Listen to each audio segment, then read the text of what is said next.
Son hombres y mujeres, la mayor parte jóvenes. Tienen también sobradas razones para marchar contra el paro y la pobreza, puesto que casi todos y todas sufren directamente las consecuencias de un reparto injusto de los recursos.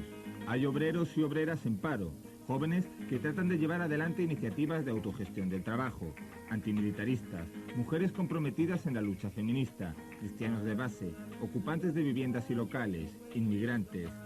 Vienen de la mayor parte de los pueblos y naciones del Estado español, aunque algunas personas de otros estados se solidarizaron participando en esta movilización.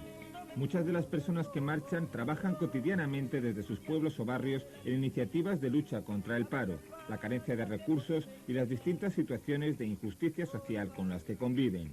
Son colectivos pequeños pero muy activos y conocen muy bien la realidad en la que trabajan. Son precisamente estos grupos de base quienes se comprometieron meses atrás en el esfuerzo de hacer posible esta movilización. Este esfuerzo es aún mayor para grupos que apenas tienen medios, formados por personas que viven situaciones de necesidad. A pesar de las dificultades, cerca de 150 personas comenzaban en Valencia a caminar los primeros de los más de 300 kilómetros que les esperaban antes de llegar a Madrid. En total, 10 jornadas de marcha. Jornadas para caminar, pero también para conocerse, debatir, para discutir las diferencias y compartir distintas experiencias. 10 jornadas que se unen a otras muchas acciones en pueblos y ciudades del Estado para lanzar un grito de protesta y reacción contra el paro y la pobreza. Tras un 92 que se presentó artificialmente como el año del progreso y de la prosperidad europea, enfrentamos ahora años de muy distinto signo. No se trata de una nueva crisis. Lo que sucede es que gran parte de la sociedad comienza ahora a ver y a sufrir los resultados del mantenimiento de un orden social injusto. Los problemas no son pocos. El Estado español vive un proceso continuo de desmantelamiento industrial desde el año 84. Así, la mayor parte de los grandes complejos industriales, como Unosa, Altos Hornos de Vizcaya, Insidesa, Acenor, Los Astilleros, etc., están siendo reducidos al mínimo, cuando no cerrados. El impacto de los cientos de miles de puestos de trabajo destruidos es enorme en ciudades y comarcas enteras. Como consecuencia del desmantelamiento industrial, desaparecen cada día muchas pequeñas y medianas empresas que trabajaban en relación de dependencia de los grandes complejos. Este ritmo de destrucción de empleos está creando en las ciudades y pueblos tradicionalmente obreros una situación de incertidumbre y descontento que se traduce en continuas movilizaciones sociales. En las zonas rurales la situación no es mejor. Los grandes poderes económicos europeos y mundiales, los mismos que decidieron la reconversión industrial, están dictando también la reducción de sectores económicos como la ganadería, pesca, agricultura, vitales para la supervivencia de muchos pueblos. Las personas que trabajan en estos sectores se ven obligadas a abandonar sus comunidades y trasladarse a las ciudades, incorporándose a las grandes bolsas de miseria que ya existen. Porque en el Estado español la pobreza va en aumento. No están claras las cifras, pero en cualquier caso no debemos ser menos de 12 millones de los que habla un informe de la presidencia estatal. Cada vez somos más las personas en paro y sin embargo menos los recursos destinados a ayudarnos.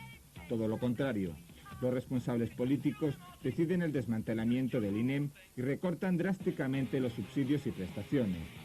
Hablan de fraude mientras dejan a millones de personas sin recursos que nos garanticen una vida digna. No se asume el paro y la pobreza como lo que son, fracasos de toda la sociedad. Para los afectados y afectadas, el paro y la pobreza son algo más que un baile de cifras. Son situaciones injustas que nos llevan a sobrevivir en condiciones de continua necesidad. No hay paro, sino personas sin trabajo, y no hay pobreza, sino hombres y mujeres pobres. Mientras se nos niegan derechos fundamentales, un reparto injusto de la riqueza permite que cada vez menos personas acumulen más privilegios. Habitualmente se nos ha presentado la pobreza como un fenómeno alejado, marginal y no propio de sociedades urbanas e industriales. La pobreza se nos muestra situada en zonas rurales, fundamentalmente población anciana, no integrada en los procesos de producción industrial. Se caricaturiza la pobreza, se transmiten estereotipos que enmascaran la realidad.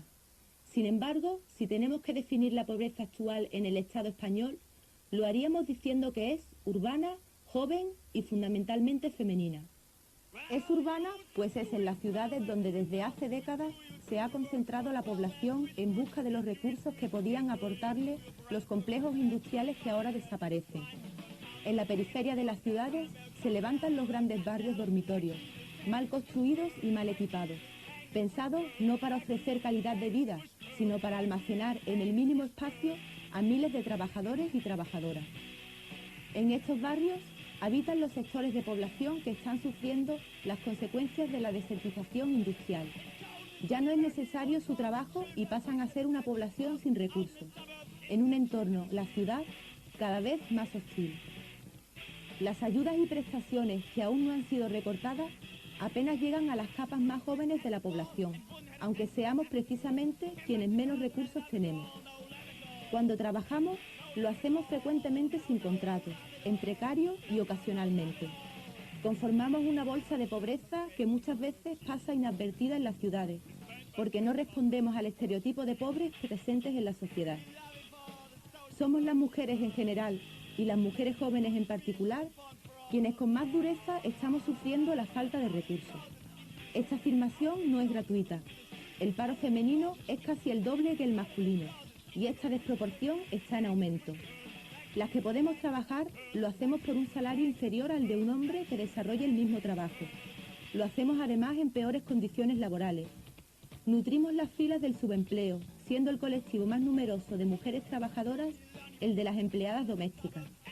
Esta actividad se desarrolla en un régimen laboral de miseria, con salarios mínimos y sin derechos laborales. Otras muchas mujeres, las llamadas amas de casa, desarrollan un trabajo que a pesar de ser generador de riqueza, no es remunerado.